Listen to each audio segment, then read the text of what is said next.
Page 34. This is a 3-minute technique little thing we're going to do. Top of the page, they're introducing you to a new sign that we need to know. It's the octave sign. It's an 8.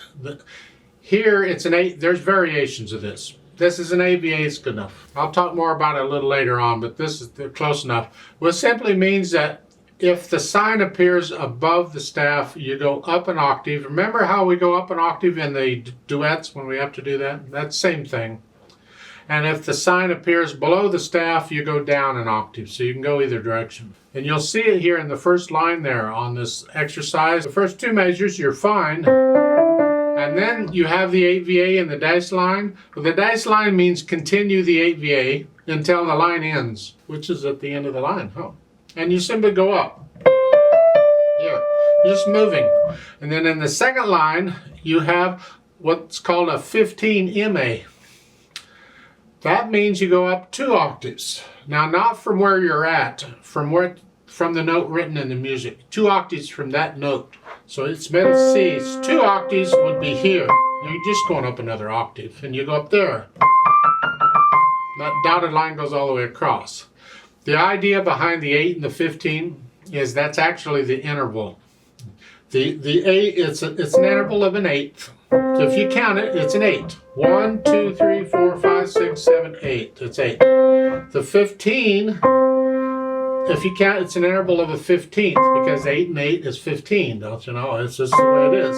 So it's 1, 2, 3, 4, 5, 6, 7, 8, 9, 10, 11, 12, 13, 14, 15. So it's a 15th. In some music, the publishers, they'll actually put a 16 MA. It means the same thing. They just do 16, they just double the 8 and figure that's close enough. Technically, it's a 15, though. It really is a 15th. So that second line there, you're going up another octave. Well, if you look at the first 2 lines for the right hand, and the next is for the left. Well, look at the left hand part, and you see the AVA under the staff. So we go down. So you're starting here. So then to go down, you come down here to this C. And then for the next line, there's a 15 MA. So it simply means 2 octaves from the note written. So the note written is a C. I'm going 2 octaves to there. There's 1 octave, 2 octaves. It's down here. If you have a short keyboard and you don't have those notes, you just go down as low as you or up as high as you can go. You may not be able to go the full length. We make these adjustments if we have to, based on the instrument we have. So in this first line, it's just here. And then you're coming up here, and then up here. And same thing for the left hand. These are in 3/4 time, not a problem. You're not playing the hands at the same time, although you could. But you know, and it's just one hand and then the other.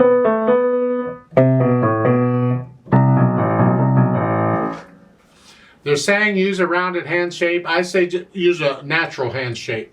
Your natural hand shape is good. Don't grab a ball or something, because when you do that, you can feel the tension in the arm. We don't want that. We want to be nice and relaxed.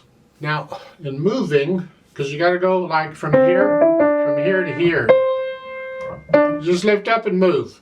You don't take a lot of time, but you just lift up. It's like the phrasing or the slurs. You see the slurs in there? You're going to lift up between them. Well, here, instead of just lifting up, you lift up and move at the same time. Here and again.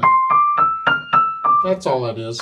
And then look at the last 2 measures of the second line or the fourth line. Doesn't matter. You have 2 in the right hand. This is the second line. You have 2 C's. And you see one curved line that ties them together and a bigger curved line underneath it. That's part of the slur. This is what I'm talking about when that curved line can mean multiple things. It does. So here, that C, you're going to hang on to it for 6 counts, but it's connected to all these other notes. Actually, you're up here. And you hang on to it. And then the last line at the bottom is the same thing. You have an A that's tied down here. Where are you? It's here, 2 octaves here. And so you're going to hang on to it for 6 counts. And then you've got the other line, which is the slur, which means you've connected it. It gets confusing sometimes. I'm not going to do a play with me. You can do the play with me. I've just sort of... I transfer weight from finger to finger when I do this. the weight's on my thumb, and I just transfer it to the index finger, and then over here, and then I'm kind of rolling back. The weight's pushing the notes down. It's just which finger happens to be the lowest is the key that gets played. And then up here. Because if I'm using the weight to do that, then the muscles are relaxed. I'm not using a lot of muscle. You know, I don't take the chance of getting tendonitis and all the things that you can get with that. Just stay relaxed. And the same thing in the left hand. Just stay relaxed. Now, one more thing about the Faber books, the way they do it. When you have to move a hand from, and you will, they put the finger number they want you to use in a circle. And that's Faber's way of indicating you have to move.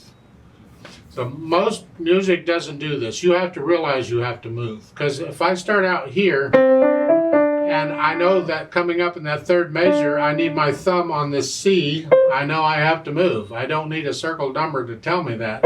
But Faber does that to alert you, oh, by the way, you got to move now. And so that's what the the finger numbers are for. Don't let them throw you, because that's really not part of the music. That's just something this author is doing to help you out a little bit.